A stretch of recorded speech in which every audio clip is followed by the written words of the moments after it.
Hello students, welcome to the class.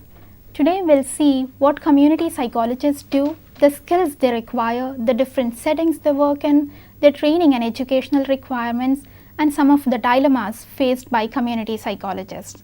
So before we see the role of community psychologists in social change, let us first revise what we have learned in the previous class, what community psychology is. Community psychology is the study of human behavior and development in the context of different environments.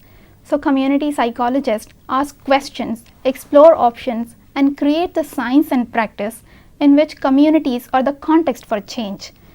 They want to better understand how and in what manner the ecology surrounding us affects what we as humans do and how we do it.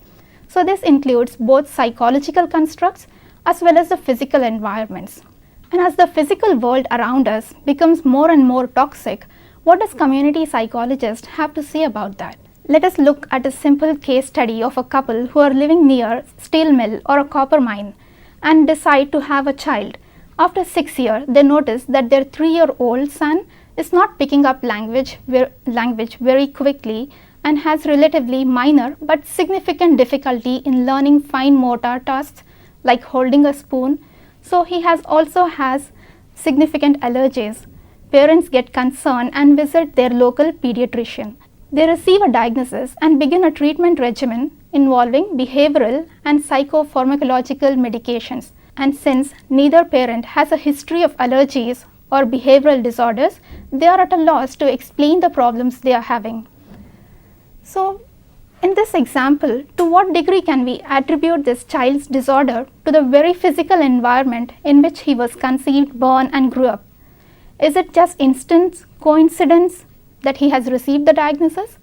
So to answer all these questions, in the National Children's Study funded through the National Institute of Health and Human Development among others, researchers are preparing to examine this question with a national sample of 1 lakh not yet born children across the country. And how community psychologists could contribute to the National Children's Study is through their knowledge. They know how to measure neighborhoods both within the context of social and physical settings and how to relate these variables to child and family interactions. And they also know that community psychology has a unique understanding of prevention science.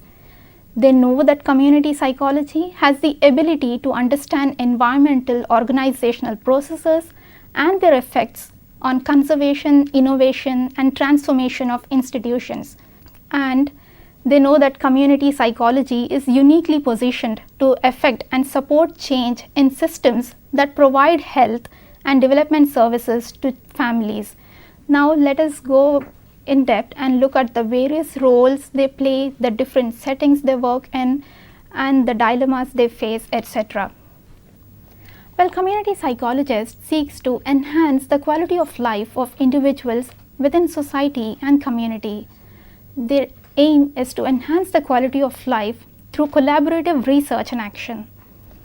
And they specialize in health social element, health promotion, social modification in churches, workplaces, and community.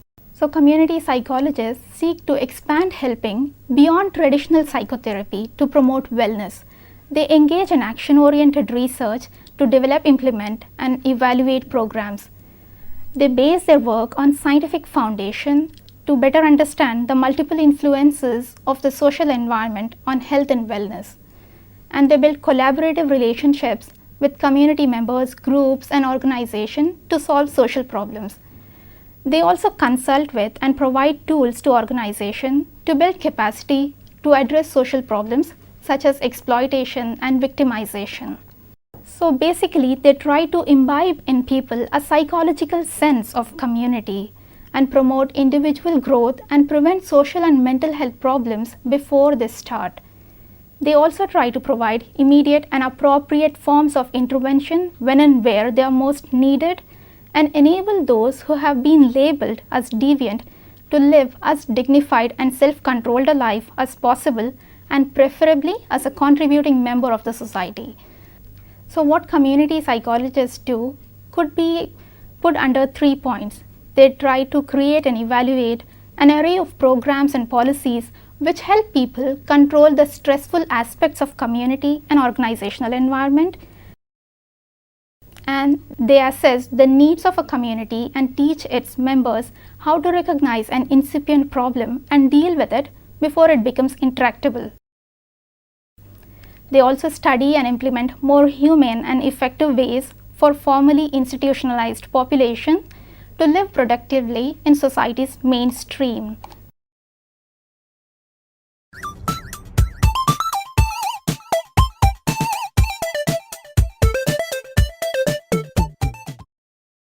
So in all the work they do, community psychologists require a set of skills which includes interpersonal communication skills, social problem solving skills, organization skills, and research skills.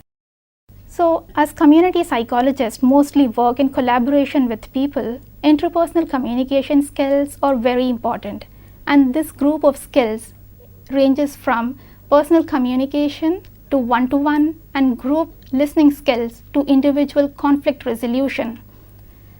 It also includes motivating and activating others, enabling participation, providing basic counseling where required, persuading, challenging, and developing rapport and relationships with a wide range of people. And they also need an understanding of group working from the formation of group to long-term work. And group work includes consciousness raising, working with cooperation and collaboration, and network development and support. The next set of skills they require is a social problem solving skills, which includes skills of resource procurement, planning, observing and understanding influences on people's behavior, strategic decision making, and creative thinking about methods of working and for enabling participation. It also includes skills of multi-level system analysis, identifying relevant stakeholders in a community, as well as ways of maximizing resources. And as they often work in organization setup to enhance the work environment, they also require skills of managing projects, including the supervision of workers, office administration, use of computer and new technology, and managing pressure and multitask workloads. And they also need to work with interagencies, build relationships with other professionals, and the forming of interagency alliances. As more than half of the time, community psychologists conduct research to identify issues in the community, they need skills of designing relevant projects, collecting different kinds of information, and analyzing those information. Furthermore, they also need skills of spreading information orally, visually, or through written presentation. They also need to see to it that they facilitate participation from the marginalized group of people in their work and share information with others. So we can say that community psychologists must have a broad base of knowledge related to community interventions and an understanding of community psychology intervention theory and the intervention theories from different disciplines is also essential. So we can say that at the individual level, community psychologists need skills in communication, assertiveness, consultation with individuals, the ability to be open to personal development and consciousness raising. And at the level of group and organization, the skills they need are group process facilitation, group intervention, organization development, including visioning, team building, and program and intervention planning. And at the individual level, the key skills they need are working in solidarity with disadvantaged people, community development, community organizing, and influencing social policy.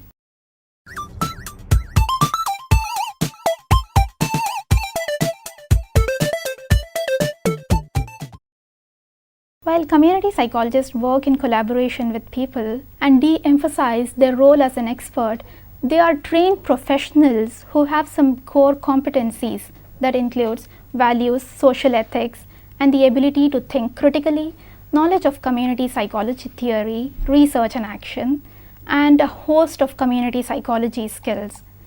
So we can categorize the community psychologist role under 4 heads that includes facilitative roles, representational roles, educational roles, and technical or researcher roles. So under facilitative roles, we can say that they play the role of a listener, a motivator, group facilitator, participation enabler, and organizer. And in representational roles, they play the role of an advocacy worker, resource procurer, media presenter, and networker.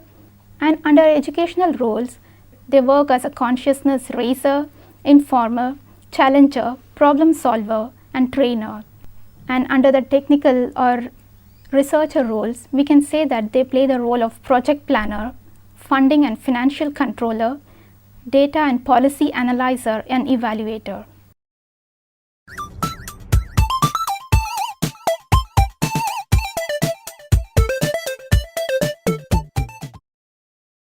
Community psychologists work in a wide range of settings, often working as program directors, educators, researchers, consultants, and public policy developers. And the values and ethics that they practice at work, they live the same at home, because it would be inconsistent with the values of accountability to witness injustice at home and remain silent, just as it would be incoherent to behave compassionately towards society but despicably towards family members. So community psychologists practice their ethics and values at home and in other settings like human services, setting for social change, alternative settings, etc. And human services is a generic term for organizations providing health, mental health, disability, housing, community, and child and family services. And these organizations can be a part of government, funded by charities or private agencies. An example of human services include community mental health centers, children's mental health services, counseling agencies, alcoholism and substance abuse treatment facilities. And in the settings they work for social change, community psychologists have an opportunity to participate in social movements as organizers, consultants, researchers, or citizens exercising their power, their democratic right to voice their opinion. And there are a number of social movement organizations with which community psychologists could involve themselves, like anti-poverty movements, feminist movement organizations, etc. Sometimes community psychologists also work in alternative settings, such as voluntary associations formed and controlled by people who share some oppressive conditions. So in different settings that they work, community psychologists might find themselves conducting research in a mental health center on Monday and appearing as an expert witness in a courtroom on Tuesday and evaluating a hospital program on Wednesday, or implementing a school-based program on Thursday and organizing a community board meeting on Friday. So in all the above reasons, there is a sense of vibrant urgency and uniqueness about community psychologists. And in all the works they do, the major goal and the guiding vision is to have a society free of racism, sexism, poverty, violence, and environmental degradation, a society which celebrates diversity, shares its wealth, and preservation of the natural environment. As community psychologists work in different settings for social change, there are number of places they work, which includes academic settings such as community colleges, small undergraduate college and larger universities, and health and human service agencies of city, county, state and federal government, school, community-based organizations, etc. They work for public policy and non-profit organizations, research centers, and independent or consulting groups, evaluation firms, and private practices.